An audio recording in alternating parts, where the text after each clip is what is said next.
8 years after a tragedy stole her father, a little girl's unwavering gaze at a stranger in a bustling Italian restaurant would unlock a chain of kindness that echoed far beyond a single, anonymously paid meal.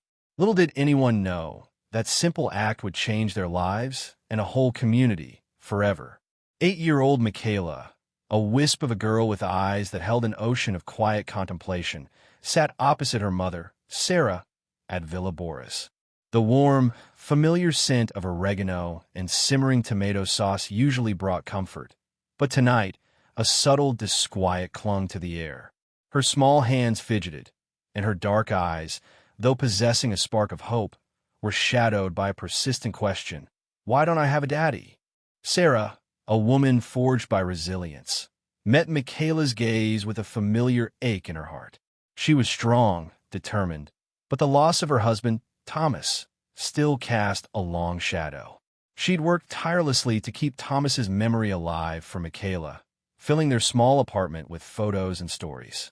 Yet, a weariness, a bone-deep exhaustion from playing both mother and father, often settled upon her. The restaurant, a local Italian eatery, was bustling with a comfortable, family-friendly energy. But amidst the cheerful chatter and clinking cutlery, the two of them sat in a quiet bubble, a subtle isolation that mirrored the unspoken void in their lives. As Mikaela stared intently at a stranger across the room, a police officer, Sarah felt a prickle of unease. Something was about to happen. Thomas Raji hadn't just been a police officer. He'd been Sarah's anchor, her best friend, and a father brimming with love for the child he wouldn't live to meet. He was known for his unwavering integrity, his deep compassion, and his dedication to their small New Jersey community. There was the time he'd spent hours comforting an elderly woman whose cat had gotten stuck in a tree, refusing to leave until the frightened animal was safely back in her arms. He was more than just a uniform. He was a genuine, heartfelt good. His death was a sudden, brutal blow. A drunk driver, ignoring 2 red lights, had slammed into Thomas's patrol car while he was transporting a prisoner. Sarah, 6 months pregnant, was left shattered, her world collapsing around her. She lost not just her husband, but her future, her partner, the father of her unborn child. The community, too, mourned the loss of a dedicated officer, a true friend. The years that followed were a blur of grief, single motherhood, and financial struggles. Sarah poured all her love and energy into Mikaela, telling her stories about Thomas, sharing photos, keeping his memory alive. But the emptiness remained, a constant reminder of what they had lost. Back at Villa Boraz, the aroma of Sarah's pasta seemed to mock her own lack of appetite. Mikaela was relentless, asking questions about her father, each query a tiny pinprick to Sarah's heart. Then the officer entered. Joseph Quinn, a man in his early 30s, with kind eyes and a weary demeanor, sat alone, his uniform and badge a stark reminder of Thomas. He looked tired, perhaps even lonely, carrying the weight of his responsibilities. Mikaela's gaze locked onto him, unwavering, almost unervingly intense. Sarah, initially dismissing it, finally noticed the peculiar focus in her daughter's eyes. She felt a surge of irritation, a protective instinct kicking in. Who is this man? Why is she staring at him? Sarah's internal conflict raged. She wanted to shield Mikaela from any potential harm, real or imagined. But there was also a nagging curiosity, a flicker of something she couldn't quite place. The discomfort grew, fueled by suspicion and a mother's fierce protectiveness. The breaking point arrived when Mikaela, her voice small but clear, asked, "Mommy, is he like Daddy?" Sarah froze, a wave of conflicting emotions washing over her. Mikaela, with the pure, unburdened heart of a child, suggested they pay for the officer's meal. To thank him, she said, for keeping everyone safe like Daddy did. Sarah hesitated. Her logical mind screamed at her to avoid interaction with strangers, to protect her daughter. But Mikaela's innocent sincerity, her desire to connect with her father's legacy, touched her deeply. The internal battle raged for only a moment. "Okay," Sarah said, her voice thick with emotion, "we'll do it, but anonymously." She didn't want the officer to feel obligated or scrutinized. She just wanted to give Mikaela this. Officer Quinn was genuinely surprised when the waitress informed him his meal had been paid. He felt a flicker of warmth amidst the usual stress of his job. He insisted on knowing who, but the waitress, respecting Sarah's wish, remained silent. Quinn, a detective by nature and profession, couldn't let it go. The anonymous act of kindness sparked a genuine curiosity, a need to understand the motivation behind it.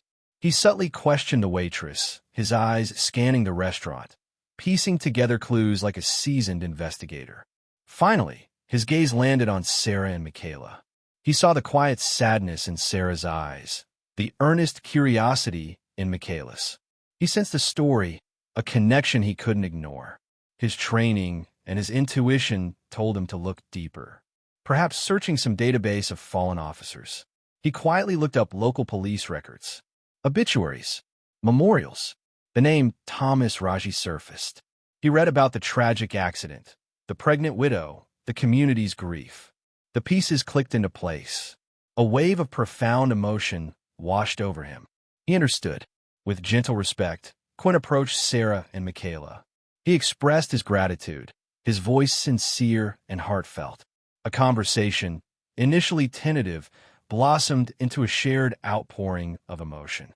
Sarah spoke of Thomas, of his unwavering dedication, his love for his family, the gaping hole his death had left in their lives.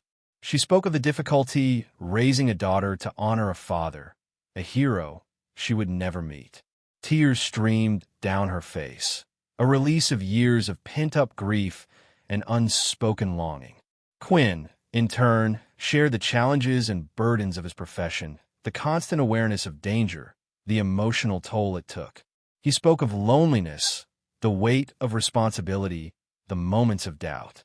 The initial suspicion, the protective barrier Sarah had erected, dissolved.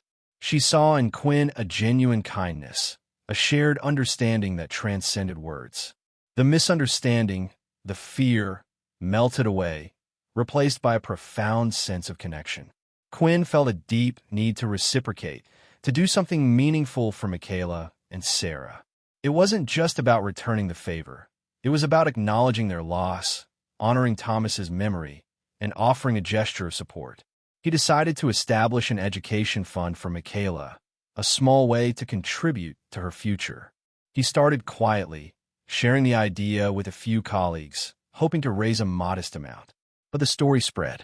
It resonated within the police department, then the local community, fueled by social media and word of mouth. People were deeply moved by Mikaela's innocent act of kindness, by Sarah's strength, by Quinn's compassionate response. Many who knew and were helped by Thomas wanted to help. Donations poured in, far exceeding Quinn's initial expectations. The fund quickly grew, surpassing $115,000, a testament to the power of human connection and the enduring legacy of a good man. The impact was profound. It wasn't just about the money. It was about the community rallying around Mikaela and Sarah, offering them hope and support. Mikaela gained not only financial assistance for her education, but also a mentor, a friend in Officer Quinn, a connection to the father she never knew. Sarah found solace in the outpouring of love, a lessening of the burden she had carried for so long. The pain was still present, but now it was interwoven with hope and the comforting knowledge that they were not alone. The message resonated far beyond the small New Jersey town. It was a story about the ripple effect of kindness, the power of empathy to heal wounds, and the enduring importance of honoring those who serve and protect. It was a reminder that even in the face of loss, love, connection, and hope can blossom, unexpected and beautiful, like a flower pushing through concrete. And it all started with a little girl's simple act of gratitude, a tribute to a father she never met, but whose spirit lived on in her heart.